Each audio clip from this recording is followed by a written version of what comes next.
Labadiena, čia IT5. Su jumis bendraus įmonės vadovas Artūras. Šiandien norėjau šiek tiek pakalbėti apie mus, kas mes tokie esam, apie mūsų veiklą, kuo užsiemam, ko tikimės, ko laukiame, ko siekiame. Kaip matote, esame palei stelažus, kur yra išdėliotos įvairios prekės, tiek čia, tiek čia. Mes esame elektroninė parduotuvė, tačiau turime ir vietoj daugybę prekių, kurias galime reikalui esant ir pademonstruoti. Galima visada pas mus atvykti, mielai visų laukiam. Ko mes siekiame? Siekiame visada tapti tikrais pagalbininkais visiems, kaip kad mums kiekvienam reikalingai pagalbininkai įvairiose sritise. Man galbūt reikia visada pagalbos remontuojant automobilį ar taisant kažkokius techninius dalykus, kur aš tuose dalykuose visiškai nieko nesusigaudau ir visiškai nieko nesuprantu. Bet visada be abejo norisi surasti kažkokį specialistą, kuris būtų nuoširdus, kuris nenorėtų gudrauti, pasinaudodamas mano paties neišmanymu tame dalyke ir tiesiog, kad nebūtų sukčius, kuris ten nori tiesiog gudrumu pasipelnyti papildomai, pavyzdžiui, kad ir už tos gedimus, kurių nėra. Tai mūsų pozicija yra tokia, kad mes stengiamės tapti visiems mūsų pirkėjams, visiems mūsų brangiems klientams tikri pagalbininkai, kur to, ką aš ieškau pats kitose specialistuose, tą aš stengiuosi duoti pats. Būti teisingu, sąžiningu, išsirenkant prekes, pristatyti būtent tai, kas aktualu klientui, išklausyti, įsigilinti jo situaciją. Už tai, kad dažnai galbūt mes gailim laiko įsigilinti, išklausyti, patarti lyg savo draugui, savo pažįstamui. Ir tas be abejo ir atima laiko ir reikia pakankamai būti nuoširdžiam, kad tokiu būdu padėti žmogui. Suprantama, kad labai yra gerai visada paimti pinigus, bet būtų labai puiku ir duoti kažką tikrai vertingo už tai mainais. Kad mūsų pozicija yra tokia, kad mes norim būtent būti tikrais pagalbininkais. Faktiškai kiekvienam iš mūsų visada reikalinga tikra specialisto pagalba, kas yra, manau, man asmeniškai tai neatsiejama mano dalis, įsigilinti ir padėti žmogui išsirinkti tai, kas jam būtent reikalinga, galbūt net ne tai, ką jis įsivaizduoja, kad jam reikalinga. Pabandyti paaiškinti jam, išklausius jį, suvokus jo poreikius, paaiškinti jam, kas tikrai gali padėti toj ar kitoj situacijai. Kad ir pavyzdžiui, jeigu mes norim nusipirkti kompiuteriuką, kur reikalinga tiesiog naršymui internete, filmo kažkokio pažiūrėjimui, muzikos klausimui, bet mes kažkodėl įsikvėpę esam ir suvokiam, kad mums reikia kompiuterio už 4-5 tūkstančius litų, nes galvojam, kad kuo galingesnis, tuo jisai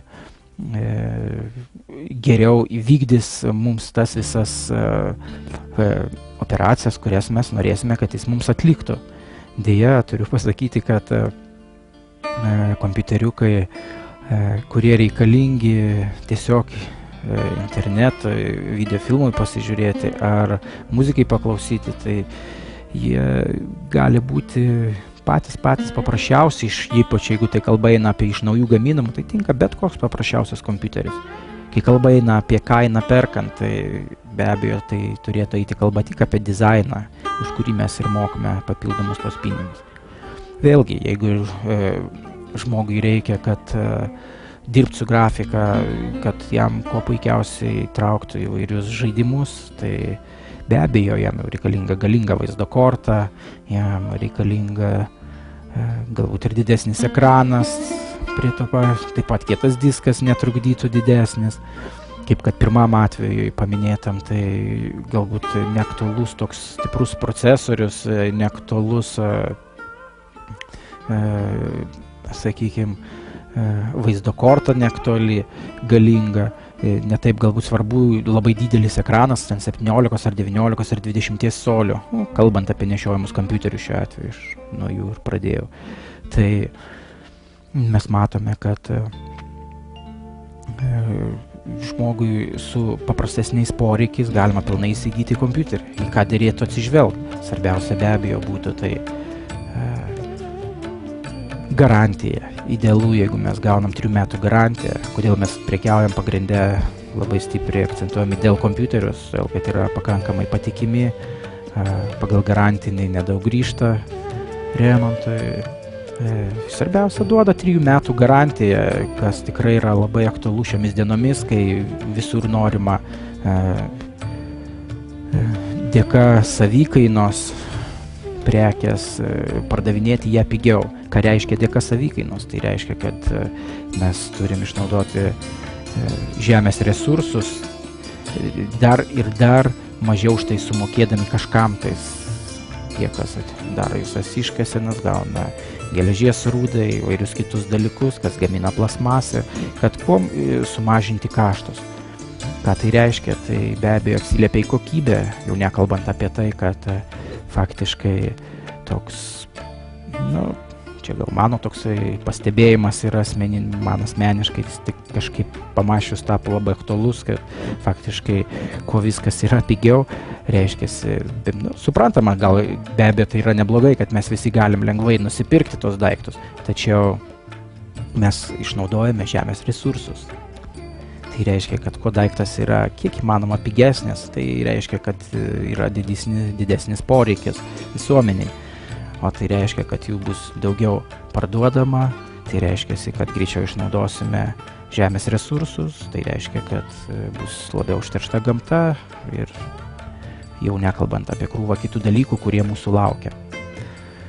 Todėl faktiškai tikrai yra kartais aktualu vis tik pažiūrėti ir į kokybę, galbūt sumokėti daugiau pinigų, bet paimti tikrai gerą kokybišką daiktą. Galbūt net geriau vietoj 2 paprastesnių namuose esamų kompiuterių paimti tiesiog vieną.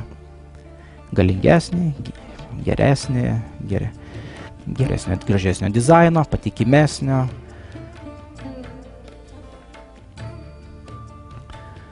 Tai kol kas štai tiek, vėliau ateityje dar įrašysiu kažkokių tais pristatymų. Šiam kartui tiek, viso geriausio. Su jumis kalbėjo įmonės vadovas Artūras.